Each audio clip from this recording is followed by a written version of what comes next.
Every time you walk into the room, got me feeling crazy. Shock my heart, boom, boom. Any other boy would stare, but me, I look away, cause you're making me scared. Trying not to breathe, 1, 2, 3. Halo semuanya, hari ini saya akan menjelaskan tentang analisis objek fonetik, yaitu cara kita memahami bunyi bahasa manusia melalui 3 pendekatan utama. Yang pertama, fonetik artikulatoris, yang kedua fonetik akustis, dan yang ketiga fonetik auditoris. Ketiga pendekatan ini sangat penting untuk memahami bagaimana sih bunyi diproduksi, ditransmisikan, dan dipahami oleh pendengar. Mari kita bahas satu persatu. Yang pertama, fonetik artikulatoris. Fonetik artikulatoris ini adalah cabang fonetik yang memperhatikan bagaimana sih bunyi dihasilkan oleh organ bicara manusia. Organ-organ ini antara lain yaitu mulut, bibir, gigi, langit-langit mulut, dan uvula.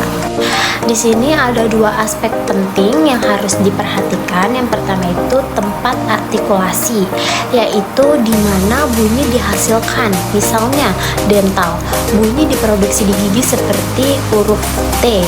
Lalu ada velar, yaitu di mana bunyi berasal dari langit-langit belakang seperti huruf K. Lalu yang kedua ada cara artikulasi, yaitu bagaimana aliran udara diubah saat menghasilkan bunyi. Ada plosif, yaitu terjadi letupan, contohnya huruf P dan T. Lalu ada frikatif, yaitu terjadi gesekan udara seperti huruf S dan huruf F. Di sini ada contoh bunyi huruf P dihasilkan dengan menutup kedua bibir lalu membuka dengan tekanan udara.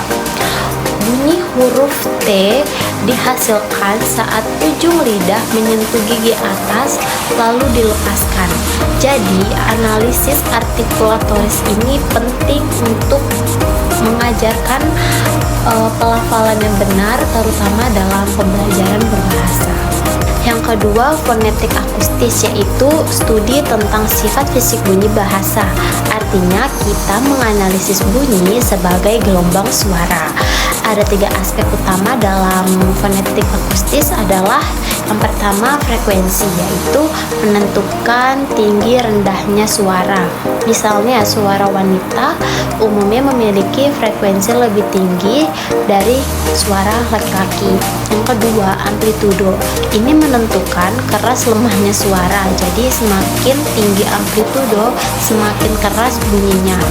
Lalu yang ketiga ada spektrum bunyi, yaitu merupakan kombinasi dari berbagai frekuensi yang membentuk karakter unik suatu bunyi. Dalam fonetik akustis, bunyi sering divisualisasikan dengan gelombang sinus yang menggambarkan naik turunnya amplitudo dan frekuensi. Jadi bidang ini penting untuk teknologi seperti speech recognition dan pembuatan suara buatan. Yang ketiga, fonetik auditoris, yaitu mempelajari bagaimana bunyi bahasa diterima dan diproses oleh pendengar, khususnya oleh telinga dan otak. Jadi ada 3 proses berlangsung dalam beberapa tahap. Yang pertama, penerimaan suara oleh telinga. Jadi gelombang suara ditangkap oleh gendang telinga. Yang kedua ada transduksi, yaitu getaran suara diubah menjadi sinyal listrik oleh koklea di telinga dalam. Dan yang ketiga, pemrosesan oleh otak. Jadi otak menginterpretasi sinyal tersebut dan menghubungkannya dengan memori atau konteks. Di sini ada contoh, meskipun bunyi huruf B dan huruf P memiliki frekuensi dan amplitudo yang mirip, kita bisa membedakannya karena otak kita memproses secara kontekstual apakah bunyi itu disuarakan atau tidak. Jadi pemahaman aspek auditoris sangat berguna dalam terapi wicara atau untuk mengidentifikasi gangguan pendengaran. Di sini juga ada perbandingan 3 aspek fonetik, yaitu aspek fokus utamanya.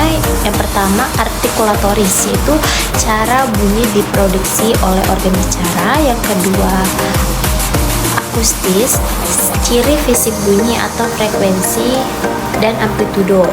Lalu yang ketiga auditoris, yaitu cara bunyi diterima dan diproses oleh otak. Jadi ketiga aspek ini saling berkaitan karena produksi bunyi oleh organ bicara akan memengaruhi sifat fisiknya, dan sifat fisik inilah yang nantinya ditangkap dan ditafsirkan oleh otak pendengar.